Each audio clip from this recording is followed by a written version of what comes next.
Om Swastiastu, selamat pagi dokter dan teman-teman semuanya. Perkenalkan saya Iwayan Didi Krisna Pradana dengan NIM 24025111035. Jadi di sini kami dari SGD A6 akan mempresentasikan student project kami yang berjudul PICA. Baik, adapun anggota yang berperan aktif dalam pembuatan student project ini adalah Baik, di sini saya akan menjelaskan latar belakang dari student project ini. PICA merupakan gangguan makan ditandai dengan konsumsi benda non-makanan atau non-nutrisi seperti tanah, pasir, es, atau plastik yang berlangsung lebih 1 bulan pada individu di luar fase perkembangan normal.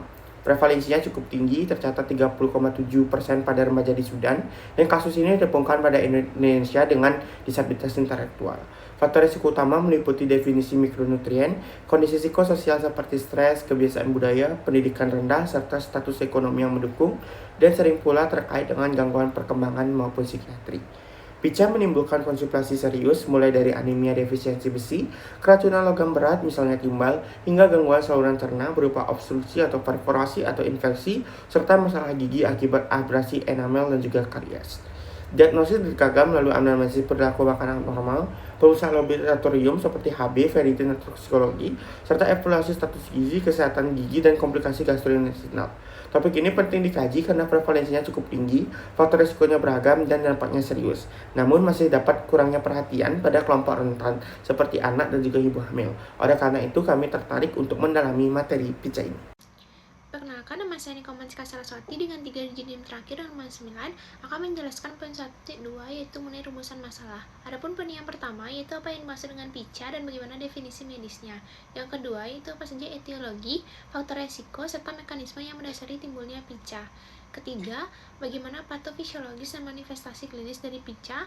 4. Apa saja metode diagnosis dan komorbiditas yang sering terkait dengan PICA. 5. Bagaimana tata laksana yang tepat pada pasien dengan PICA.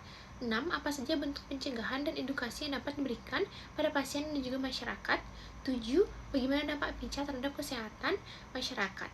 Kemudian saya akan menjelaskan poin 1.3 yaitu mengenai tujuan. Adapun poin 1.3.1 yaitu mengenai tujuan umum, di mana untuk menganalisis dan juga memahami gangguan perilaku makan berupa PICA secara komprehensif mulai dari aspek definisi, etiologi, faktor resiko, patofisiologi, manifestasi klinis, diagnosis, komorbiditas, tata laksana hingga dampaknya terhadap kesehatan masyarakat. Kemudian poin 1.3.2 yaitu mengenai tujuan khusus, di mana yang pertama yaitu untuk menjelaskan definisi PICA berdasarkan literatur medis, yang kedua mengidentifikasi etiologi dan juga faktor resiko yang mempengaruhi terjadinya PICA, yang ketiga menguraikan patofisiologis dan juga manifestasi klinis PICA, 4. Menjelaskan metode diagnosis serta komorbiditas yang sering menyertai PICA, yang kelima yaitu untuk mendeskripsikan tata laksana medis dan juga non medis pada pasien dengan PICA, 6. Merumuskan strategi pencegahan dan juga edukasi terkait PICA pada masyarakat, yang ketujuh mengevaluasi dampak PICA terhadap kesehatan masyarakat baik dalam aspek medis maupun aspek sosial.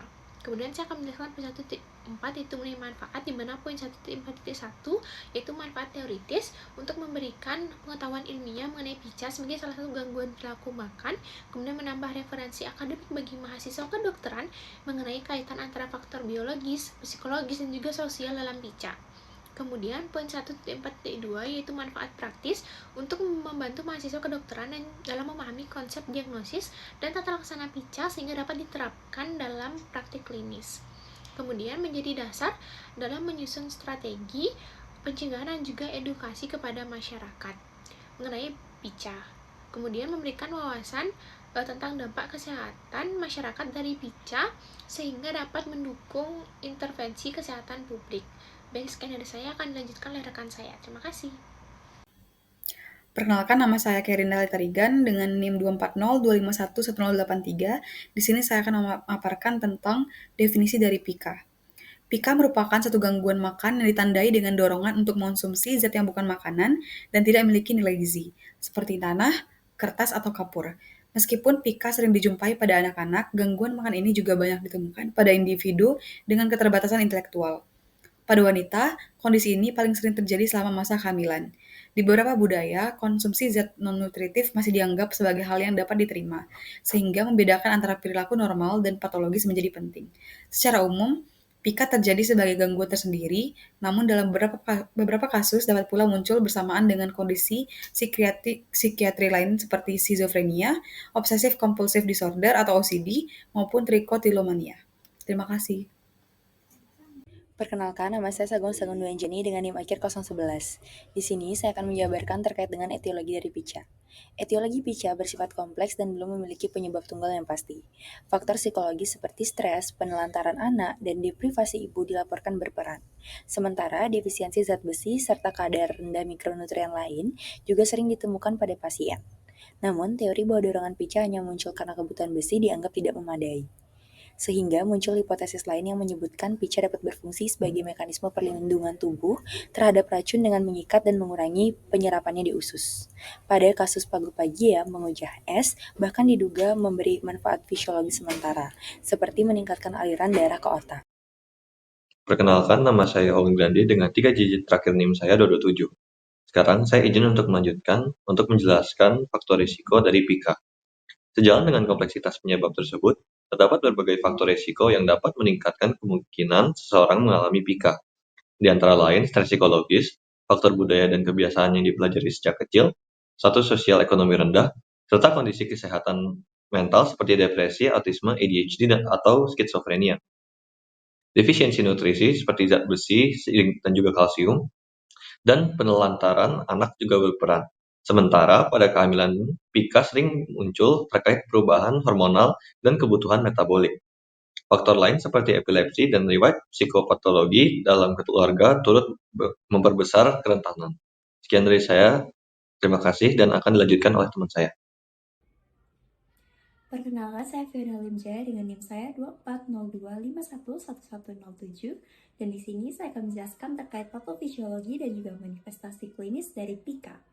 Pertama, patofisiologi dari PIKA. Untuk patofisiologinya sendiri masih cukup kompleks dan juga multifaktorial. Salah satu teori mengaitkannya dengan kondisi defisiensi mikronutrien seperti zat besi, kalsium, dan juga zinc, di mana kadar ferritin dan zat besi yang rendah dapat ditemukan pada penderita. Kekurangan nutrisi diduga memicu dorongan untuk mengonsumsi benda non-nutritif, meskipun hubungan ini belum sepenuhnya dapat dijelaskan. Karena konsumsi zat non-makanan tidak selalu meningkatkan penyerapan zat besi.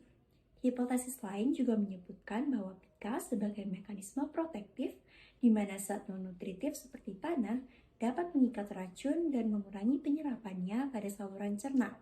Faktor psikososial seperti stres, status ekonomi rendah dan juga pengabaian anak, serta adanya gangguan mental seperti skizofrenia dan juga autisme turut berperan dalam gangguan PIKA. PIKA juga sering muncul pada fase rentan seperti pada masa kanak-kanak dan juga pada kehamilan karena terjadi perubahan hormonal.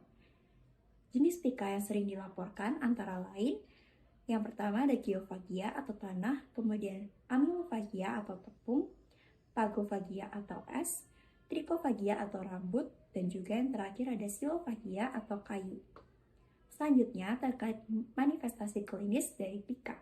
Untuk manifestasi klinisnya sangat bergantung pada jenis zat yang dikonsumsi dan juga durasi perilaku. Secara diagnostik, PIKA ini dapat ditandai oleh konsumsi secara persisten bahan non-makanan atau non-nutritif selama lebih dari 1 bulan pada usia perkembangan yang tidak sesuai. Komplikasi umum meliputi gangguan pada gastrointestinal seperti obstruksi, konstipasi, kemudian ulcerasi hingga perforasi, serta bisa juga terjadi anemia defisiensi besi akibat kurangnya nutrisi, serta kerusakan gigi karena sifat abrasif zat yang dikonsumsi. Risiko keracunan logam berat seperti timbal, merkuri, arsenik, dan fluorida juga dapat terjadi terutama apabila zat yang dikonsumsi adalah cat atau bahan berbahaya lainnya. Pada ibu hamil, PIKA juga dapat membahayakan janin melalui toksisitas intrauterin, kemudian mengganggu perkembangan neurologis dan juga motorik anak, serta meningkatkan risiko anemia pada ibu.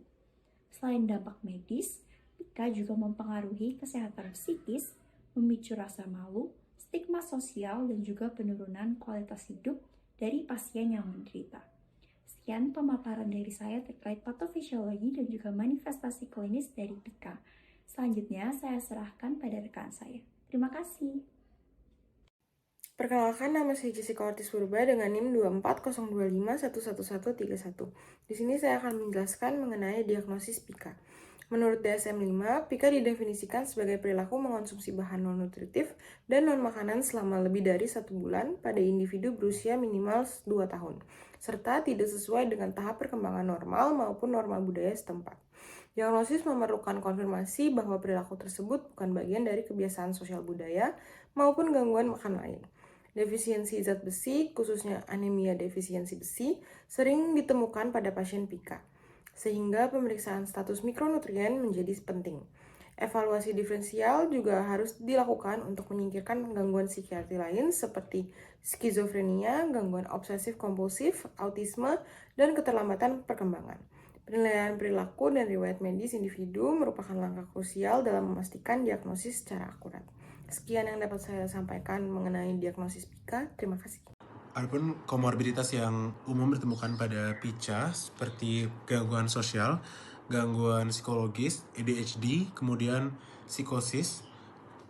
Setelah itu pada gangguan neurologis seperti demensia, bahkan autisme. Setelah itu pada bagian gangguan medis itu seperti kehamilan dan malnutrisi. Baik, sebelumnya perkenalkan, nama saya Desya Nisa dengan digit Maki 157. Di sini saya akan menjelaskan terkait tata laksana dari PIKA.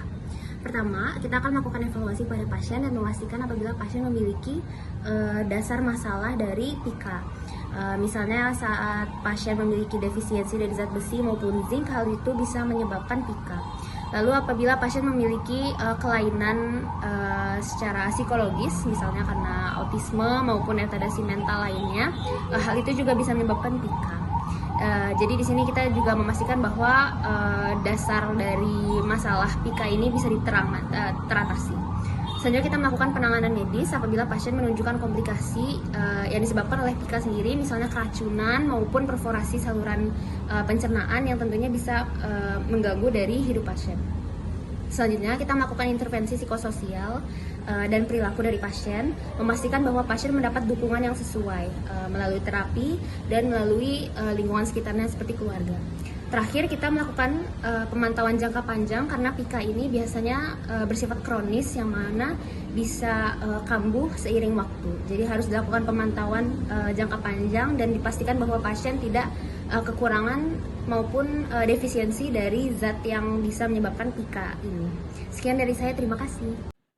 Baik, perkenalkan sebelumnya nama saya adalah Nadira Asma Sulfaweko dengan 3 NIM terakhir 214. Dan karena tadi sudah dijelaskan mengenai tata laksana PIKA, sekarang saya akan membahas mengenai pencegahan dan edukasi dari PIKA. Pencegahan PIKA ini sangat penting dilakukan sedini mungkin, terutama pada anak usia 0 sampai 8 tahun, karena pada usia inilah perilaku makan sedang berkembang dengan pesat. Beberapa strategi untuk pencegahan yang bisa diterapkan itu yang pertama ada pencegahan langsung dengan menjauhkan anak dari benda-benda non-makanan misalnya seperti tanah, kertas, ataupun batu dan juga memastikan adanya pengawasan ketat dari orang tua terhadap lingkungan dari anak. Lalu yang kedua ada response blocking di mana ini merupakan perilaku segera menghentikan anak ketika mencoba memasukkan benda asing ke dalam mulutnya. Respon ini penting diberikan sejak anak mulai makan sendiri karena biasa jika terlambat anak justru enggan untuk melepaskan barang yang sudah ia pegang. Lalu yang ketiga ada reinforcement di mana memberikan penghargaan berupa pujian ataupun hadiah ketika anak menunjukkan perilaku yang positif. Atau dalam konteks PIKA dapat dilakukan dengan mengganti benda yang biasanya dijadikan objek PIKA dengan alternatif lain yang lebih aman. Lalu yang keempat ada extinction, di mana ini adalah hukuman dilakukan dengan mengurangi perhatian sejenak ketika anak menunjukkan perilaku yang negatif, agar anak tidak merasa mendapatkan reward berupa perhatian dari orang tuanya. Dan juga perlu diingat bahwa pencegahan ini tidak bisa hanya mengandalkan satu metode saja. Harus dilakukan berbagai kombinasi dari berbagai pendekatan supaya hasilnya lebih efektif dan juga konsisten. Selain pencegahan, edukasi juga memegang peranan besar dalam pencegahan PIKA anak. Yang edukasi itu diberikan pada 3 level, di mana ada anak, orang tua, dan juga masyarakat.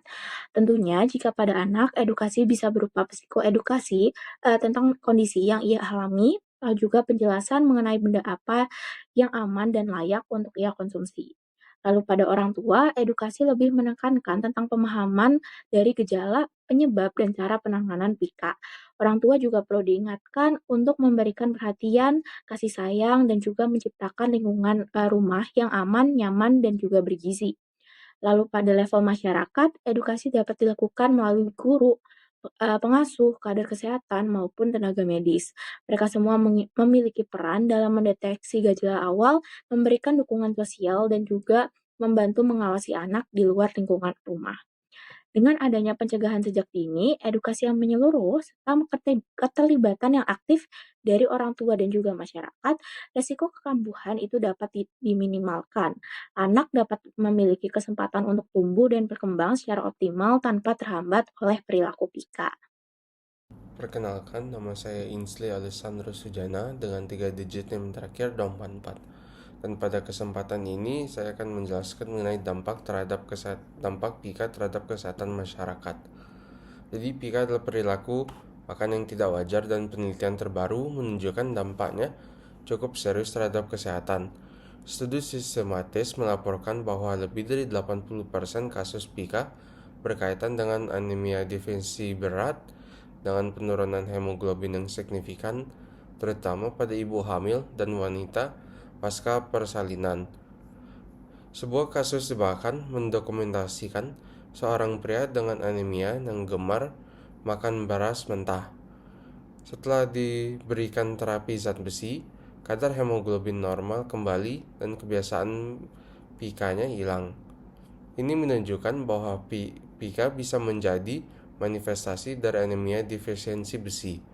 Selain itu, PIKA juga sering dikaitkan dengan pola hidup yang kurang sehat, seperti konsumsi makanan rendah gizi dan minim aktivitas fisik.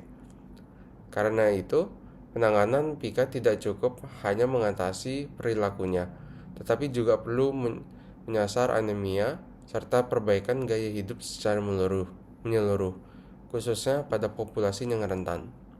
Sekian, terima kasih. Perkenalkan, saya Niko Mansrumah Yoni Ariasih dengan 3 digit NIM terakhir 257. Kali ini saya akan menjelaskan kesimpulan dari student project. PICA adalah gangguan makanan berupa konsumsi persisten benda non-makanan pada usia yang tidak sesuai perkembangan. Penyebabnya kompleks dan multifaktorial, melibatkan defisiensi mikronutrien, faktor biologis, hormonal, psikososial, dan psikiatri. Manifestasi klinis beragam, mulai dari kerusakan gigi, obstruksi gastrointestinal, keracunan logam berat, hingga komplikasi pada kehamilan. Diagnosis ditegakkan dengan kriteria DSM-5 setelah menyingkirkan faktor budaya dan gangguan psikiatri lain. Seringkali disertai anemia defisiensi besi, ADHD, autisme, atau skizofrenia. Dari aspek kesehatan masyarakat, PICA berdampak besar melalui peningkatan risiko anemia, defisiensi nutrisi, penurunan kualitas hidup, serta stigma sosial. Oleh karena itu, penanganan harus komprehensif, meliputi medis, nutrisi, psikologis, dan sosial untuk mencegah komplikasi jangka panjang. Sekian dari saya, terima kasih. Om Swastiastu. Perkenalkan, nama saya Putu Resya Devi Rahuda dengan 3 digit NIM terakhir yaitu 185. Di sini saya akan memaparkan hasil saran dari student project kami yaitu PICA. Dengan saran ini, penanganan PICA memerlukan pendekatan komprehensif yang melibatkan berbagai pihak. Di tingkat layanan kesehatan, itu perlu disusun screening, diagnosis, dan tata laksana yang jelas termasuk suplementasi zat besi untuk mencegah defisiensi nutrisi. Dukungan psikologi dan edukasi keluarga juga diperlukan untuk mengubah perilaku dan meningkatkan pengawasan. Sedangkan di tingkat masyarakat itu penyuluhan tentang bahayanya PICA dan pentingnya pola makan sehat harus gencar dilakukan melalui sekolah, posyandu, dan media. Selain itu, penelitian lebih mendalam mengenai faktor resiko dan dampak sosial ekonomi PICA diperlukan untuk mendukung kebijakan yang efektif. Dengan langkah-langkah terpadu ini, diharapkan komplikasi dapat dicegah, kesadaran masyarakat meningkat, dan kualitas hidup penderita PICA itu dapat lebih baik. Baik, sekian pemaparan student project materi PICA dari kelompok SGDA 6. Kami ucapkan terima kasih dan akhiri dengan Paramo Santi. Om Santi Santi Santi Om.